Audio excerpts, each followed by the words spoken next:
Hey guys, welcome back to my channel. Thanks for watching. Thanks for subscribing. We are here with day one of the spotlight on Stampin' Up's cardstock. So I'm going to do projects all this week that are going to be boxes of some sort using the Stampin' Up cardstock, just so I can show you how crisp and clean this cardstock works. Stampin' Up cardstock is my favorite cardstock. I've tried a lot of them, but this is my favorite. It is nice and thick. It's the true 65-pound weight. Not like hit or miss at box stores where some of the colors are thick and some are thin or whatever.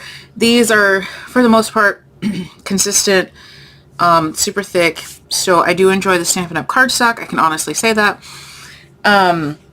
And we're also going to use up all of our scraps, our designer series paper scraps that we accumulated throughout the year.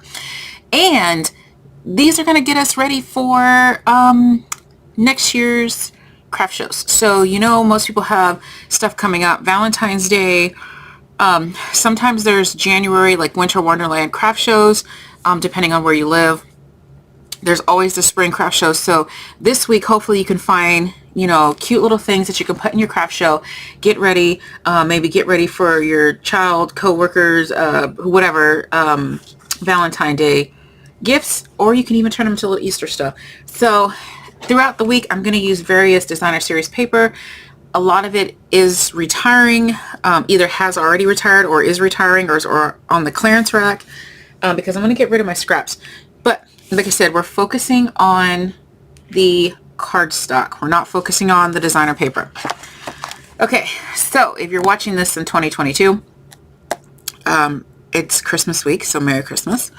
And Happy New Year, Happy Winter Solstice, Happy Hanukkah, Happy Kwanzaa. Whatever you celebrate, Happy Tuesday. Even though I think this is going to come out on Monday, so Happy Monday. Anyway, we're going to be looking at the paper on the annual catalog, which is May 2022 through April 2023. There may be new colors coming out in 2023. I know there's going to be new in colors and whatnot, so we'll have to see. But if you flip to page 122 and 123, this is all the beautiful cardstock colors. On page 122 are your in colors. So these colors are going to go until 2024. These are the kind of brighter colors. I don't think I purchased any of these colors. They just weren't my style, but I've seen some gorgeous projects made with it. I think when we did the tea boutique, that was in the in colors, and we did some gorgeous stuff with that. So, you know, whatever's your thing.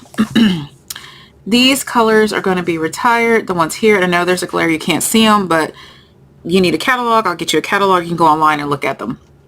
And we have our Brights collection, which are your Brights, your neutrals, your regals, and your subtles. Today we are going to use a Brights. We're going to use Granny Apple Green. So typically I do not craft with green unless it's like around Christmas time or spring. And this is a very springy, summery, happy green. So we're going to go ahead and actually do a Valentine's Day with it, right? Why not? So Granny Apple Green, 8.5 by 11 cardstock is 146990. I have it down in the description box. It's just really pretty, I think. So here's my little project. Look at how adorable this is. Great way to kind of get your business name out there. You can just put a little address label with your, you know, your business name, your YouTube, your Facebook, whatever you want to promote, your Stampin' Up website, and hand these out. These are great for your coworkers, your kids' school. You can make these super quick and super easy. It uses a little tiny bit of paper. This is all it uses. Let me show you. Look at this. That's it. Okay. Obviously you're going to need like a corner rounder, and you're going to need some glue too, but you know, this is it. Super cute. I love it. So this is Becky Roberts, who's inking Idaho. She had like a little purse thing that she did. She gave the measurements but didn't say how she put it together. So if she puts it together differently, I don't know. I didn't find the video for it, but I put it together how I thought it should look.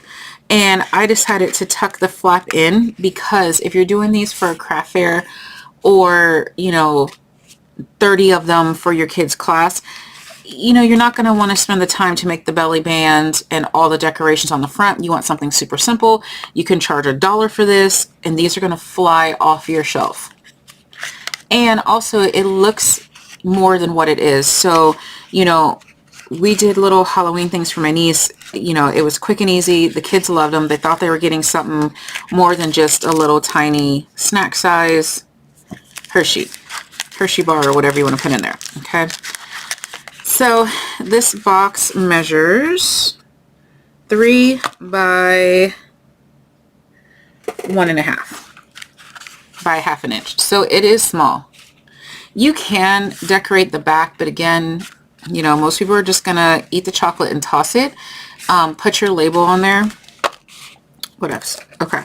So we're gonna start off with a piece of paper, piece of cardstock, Granny apple green, and it's going to measure 4 inches by 4 3/4. Okay.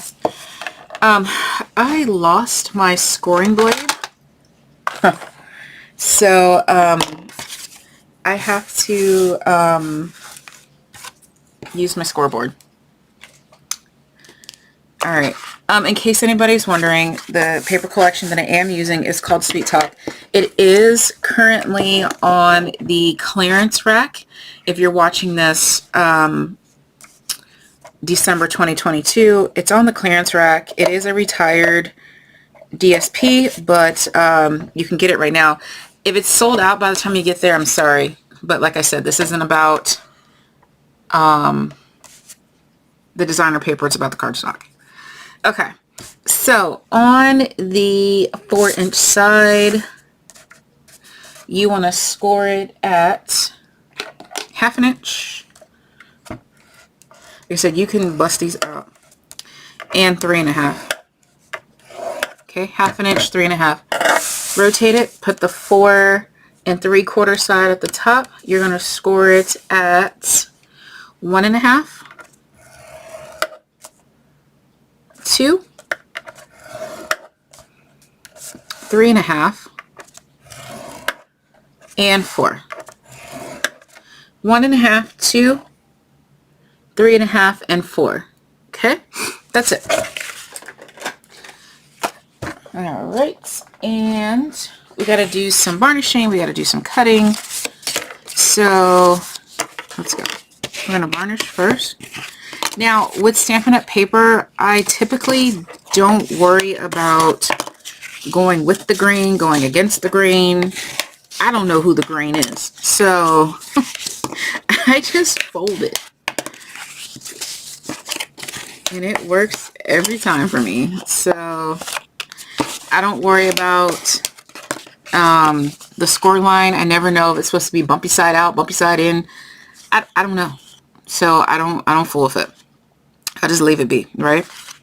All right, so you want yours to look like this.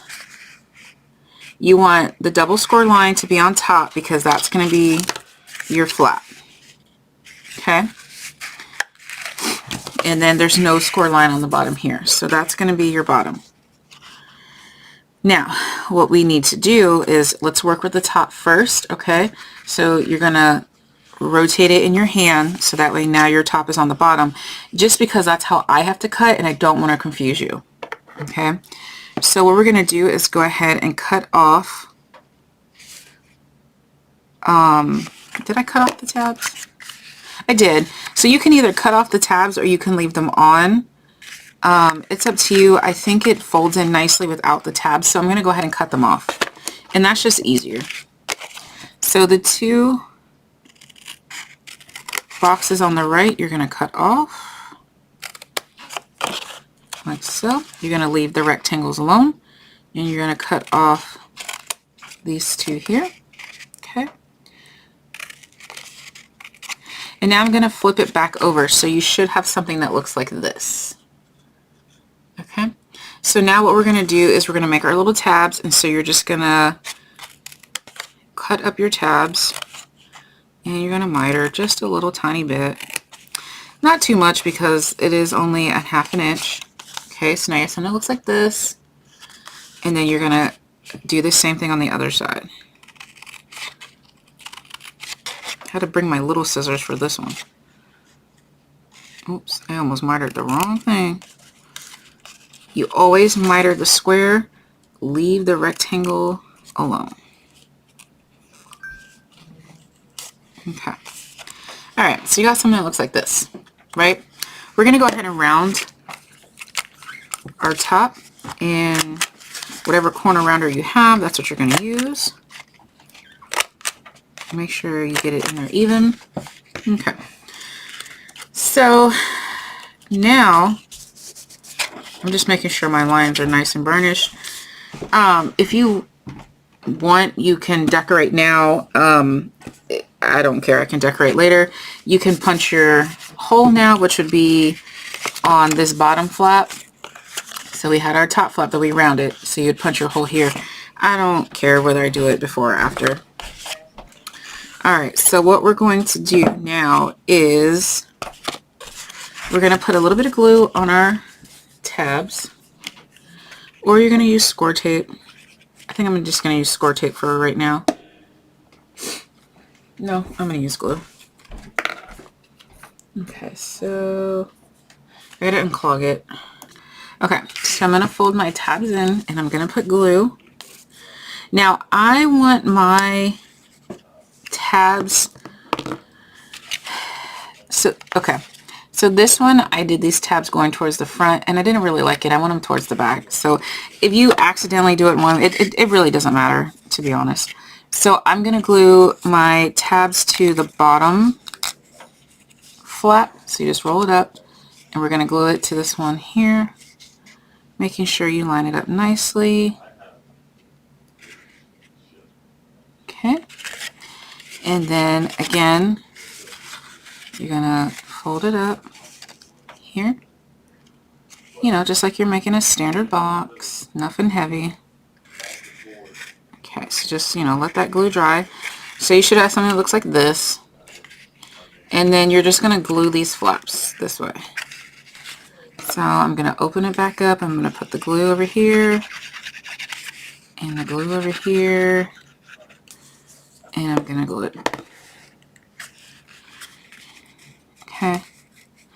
I like I said, it doesn't matter which way your flaps go, but I just really wanted it to go towards the back. I mean, as long as you get this shape, it don't matter, right? Because these ones, the flap went towards the front. And I don't even know if you can see that. Like, no one's gonna care. Alright. So I am going to take my circle punch, and I'm just going to go ahead and make my little pull tab. Again, you could have did that before you glued, but I'm going to do it after. Put your candy in and close it. Okay, that's it.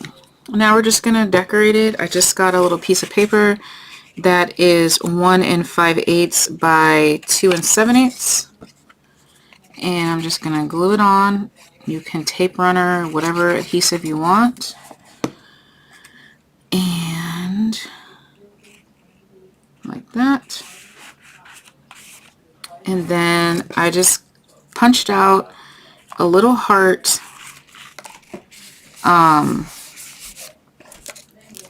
I just punched out a little heart, and I just stamped Happy Valentine's Day, and I popped it up on dimensionals. And all you'd have to do is, you can sell these just like this, or you can put them in little clear plastic bags, like the pretzel rod size bags, and charge $1, and they're good to go. You could also, you know, make a deal with people. Hey, if you want these bulk for your, say, your kid's classroom, I can charge you 75 cents per one, or 50 cents per one, or whatever you want to charge, and then make them in bulk. Super easy. That's it, guys. Less than 15 minutes. All right, so I hope you follow me for the rest of the week for a super fun cardstock / use your scraps / get ready for your craft fair series. Thanks for watching, guys. Bye.